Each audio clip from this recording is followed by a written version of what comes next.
Hi, I'm Jim Paolino, CEO of LodeStar Software Solutions and the host of LodeStar's Lending Leaders.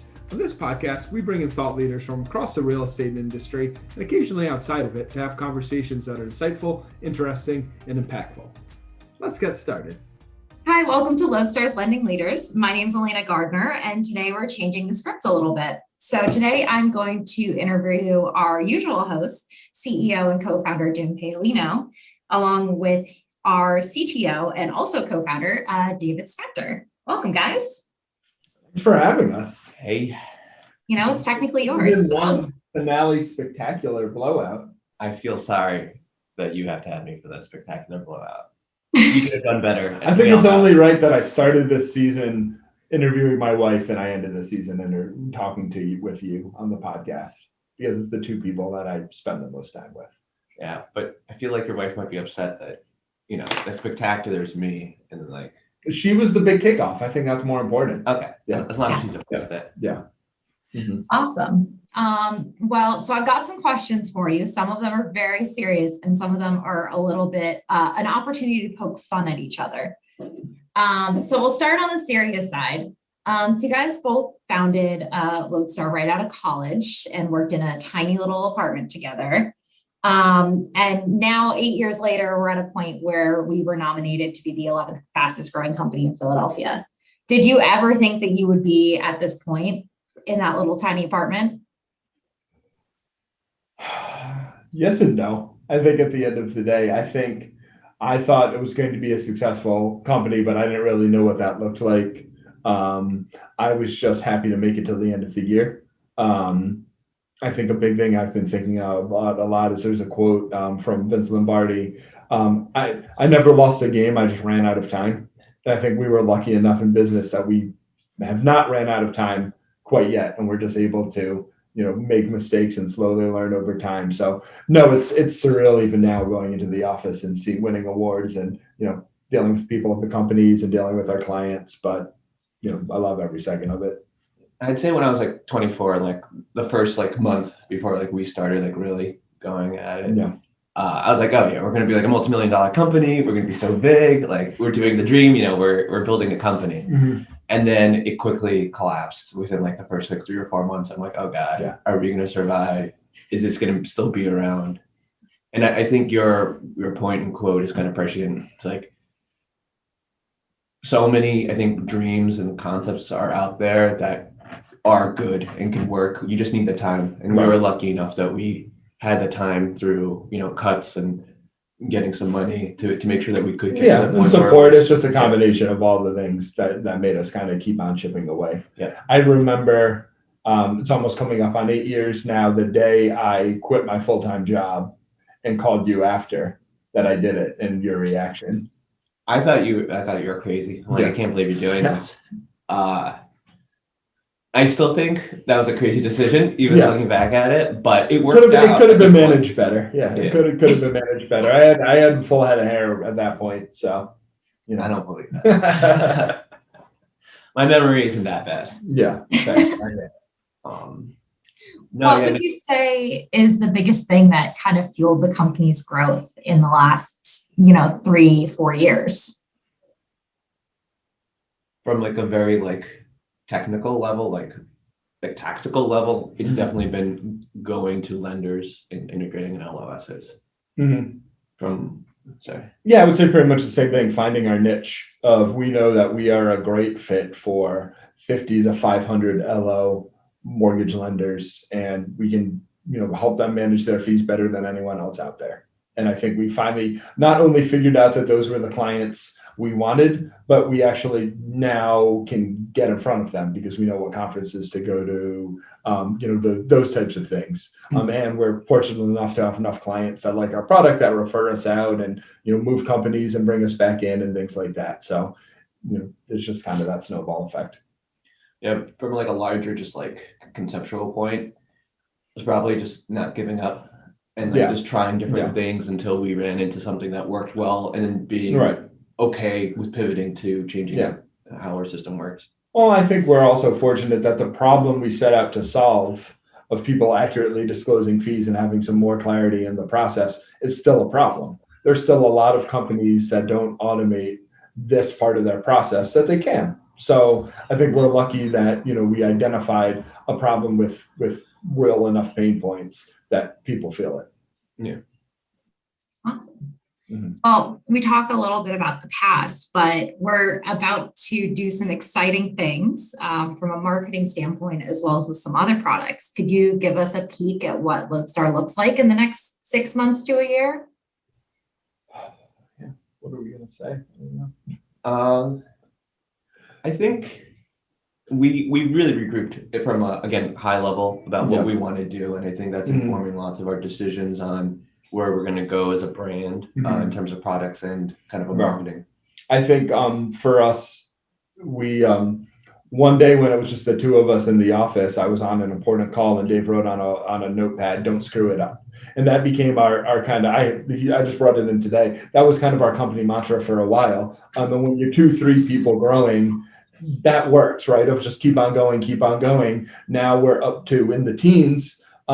We need a better vision. We need to communicate what we want to do better. And that's something we've been very thoughtful about and are really excited to start making a part of everything we do, and communicating to our clients, communicating to our employees, communicating to the industry at large. I think it's going to be really fun. And part of that has been the new branding, a new office, all the new marketing that Elena's been intricately involved in, the podcast, all of those things. So what is the swag item you guys are most excited about moving forward that's a good with one. the new branding?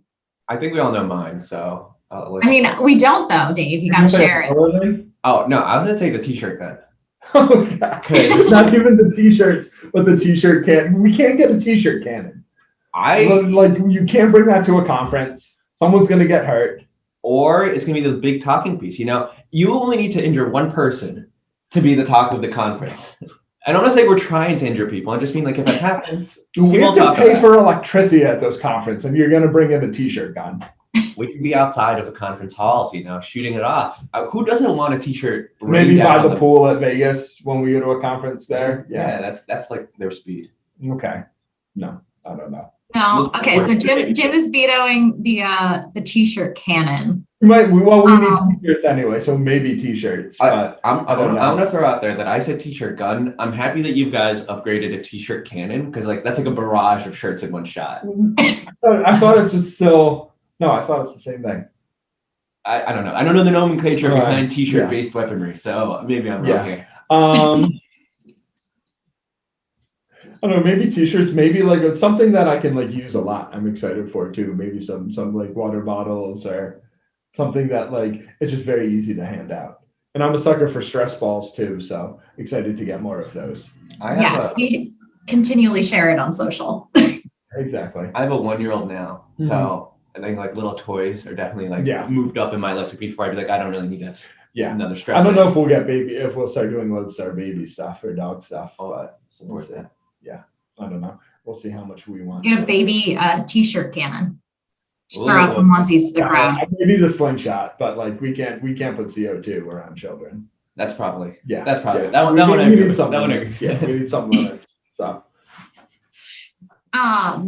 So this is the wrap up of season 1 of the podcast. So kind of looking back, when you first thought of this idea, Jim, and went to Dave, what was your response? I like Jim's kind of positivity and I appreciate it, but podcasts I know are super difficult. It takes a lot of time, a lot of work, and it has to be consistent. And I would just, I didn't poo-poo that idea, but I gave him, I think. We talked about it for years before it started too. I think we first started a little while ago, throwing out the idea of doing this. You were always big on the social media and pushing a podcast or some type of video. And I know I was the Debbie Downer on it usually. So we can say realist. Realist. Yeah, we can say realist. Yeah. I don't like it. Yeah, what every pessimist calls himself. Yeah. But I mean, to your credit, you what is this episode? This is 21. Yeah. If we counted properly. Podcast is now old enough to drink. Yeah, and that's hard, and that's difficult, and I think there's definitely. I think there were probably 2 things that finally got me. Well, we'll say 3. that finally got me to the point to do it. I think COVID played a big factor because there were no more conferences. And personally, I just missed having those types of conversations with people. And this was a great way to do that over the course of season one. Two, having both Elena as well as other folks who help us with the podcast, it makes it very easy for me to do. And I'm excited to get Elena more involved too in these going forward. So it'll be really fun and excitable to do that, because without you, we wouldn't be doing this. And then three is more of just, I feel like we have a dynamic that I find it my job to prove you wrong, right? Throughout the 8 years, I just need to say, oh, this is what Dave thinks, maybe, but like, let me prove you wrong. And I think that has been a dynamic that's very positive for us. Yeah, I mean, like you said, like I'm the realist, so you expand the ideas and I try and rate them in, which I think has worked out okay. Yeah, there's a quote we say a lot that every business needs three types of people: a dreamer, a business person, and a son of a bitch. So I don't know if you're the business person or the son of a bitch, but I don't think you're the dreamer. No, my dreams are small. My dreams are small. Like the t-shirt cannon. That's yeah. And I also don't want to understate how much without you, Elena, we'd not be able to do this. I think you're right. And I think, speaking of plans too, one thing I'm very personally excited for is to get my face off of more stuff, and now to highlight other people and great people we have in the company for different awards and different marketing and different things. And that's something that I'm personally really excited for, to get my face a little bit out of there a little bit, but also just promote the wonderful team that we have. Yeah, I'm really excited to see the rebrand kind of come through. And hopefully when this goes live, people will be able to start seeing sneak peeks of the new logo, the new branding. And we're really excited to launch in the fall with a completely redesigned podcast. So, keep your eyes out for that. Now to kind of go into the fun stuff. So what is your biggest pet peeve when you were working in an office together about the other person? I don't think a lot of people know, first off, like how we worked in the office together. For the first like 4 or 5 years, we'd be like a 25 square foot. Spent more time with you than my wife. We've worked together and known each other. We've known each other since college, but we've been in a business relationship longer than either of us have known our wives. Yeah. Yeah. We could, and at the majority of the time, we could literally stretch our arms out and touch each other while we were working, because maybe 75 square feet. Yeah. So there's a lot of pet peeves is what we're trying to get to. Okay. Is there a fun story? Because I've heard a couple that you want to share.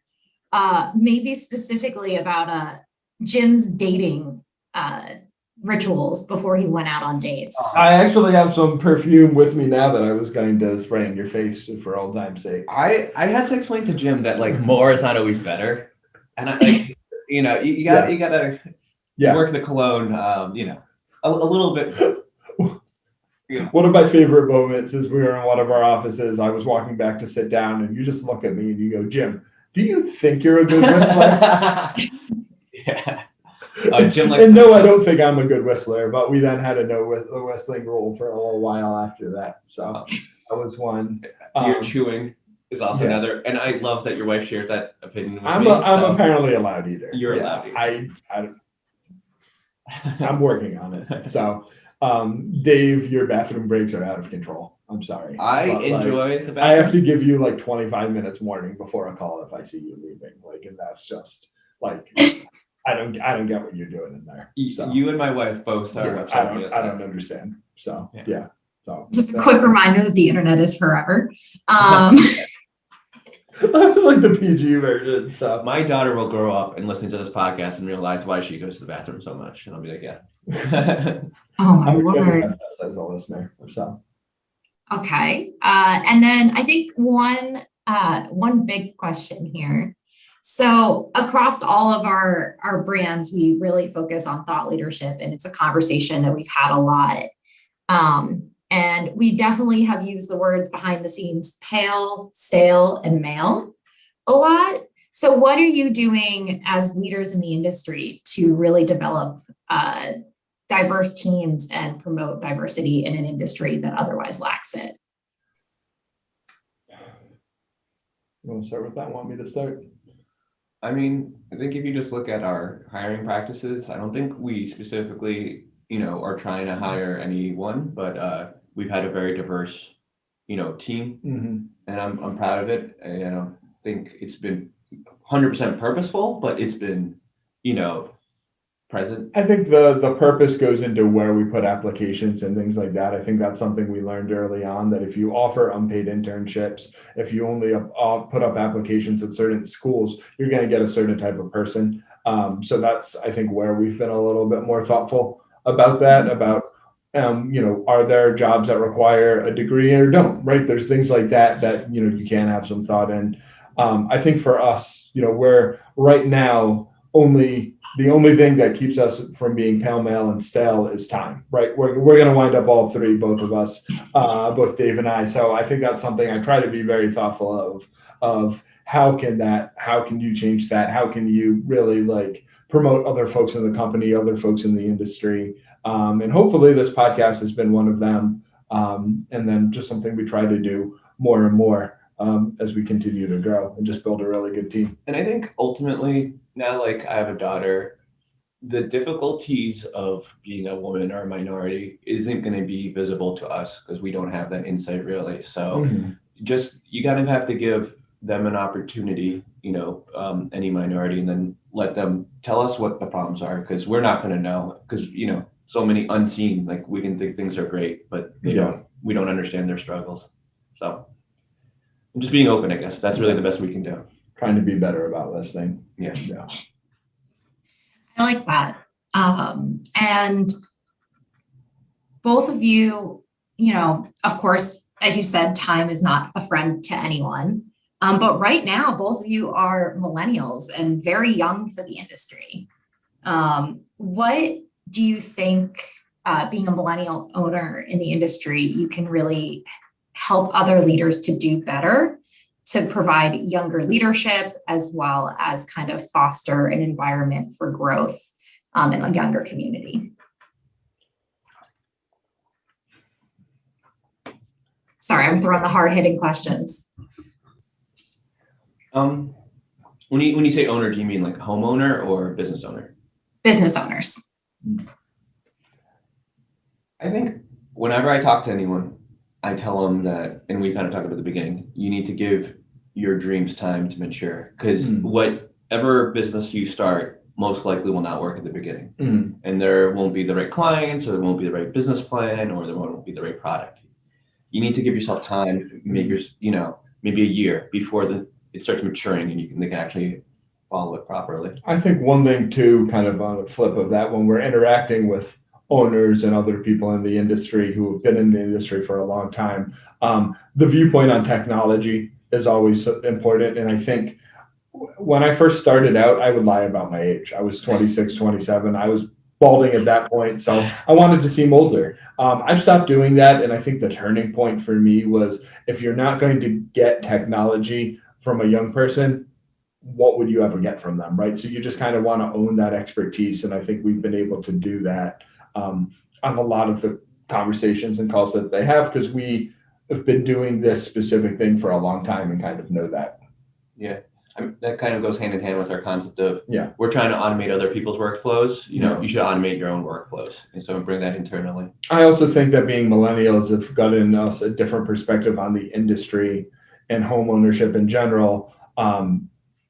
Graduating college during the Great Recession, seeing friends go through the process. We have a lot of very smart friends who get very, very confused when buying a home. And it always surprises me. And I think we're being a little bit closer to that because of our age and where people are at is an advantage. And that's something that I think a lot about, and we're going to be communicating a lot about, of it shouldn't be this hard, and reducing that confusion, creating clarity, creating kind of connections between folks in the industry. Those are things that I think we're really well positioned to do, both with industry professionals and hopefully beyond. Perfect. Awesome. Well, before we wrap up, do either of you have anything fun you want to share with our podcast group before we wrap up for the summer? Well, this is the first day we really saw each other in a year and a half. So that's kind of cool. And we're in our new office. And yeah, hopefully everything's gonna get better. Hopefully everyone is, got through this okay, and life will come back to normal. It's been a fun ride. I mean, it's crazy too how much we've changed in the last 8 years, how much our lives have changed from getting married, kids, things like that. So it's been cool to kind of grow up doing this, and now actually have other people around too. So it's been fun, and we're excited to see where this goes. Yeah. Awesome. Well, normally we would plug something, but since this is LodeStar talking to LodeStar, we won't do that. But if you are listening to this, thank you so much for listening. Check us out on LinkedIn and Facebook, as well as subscribe wherever you get your podcasts. And we look forward to seeing you in September. Hi everyone, Elena here. I'm here to tell you that we actually decided to not take a break for the summer. So come back in and check in with us next week for a special summer series with Jim and I talking about anything and everything inside and outside of the mortgage industry that we find interesting. If you have any suggestions for things you would like us to talk about, please email us at lendingleaders@lssoftwaresolutions.com. Thank you so much, and we look forward to seeing you next week.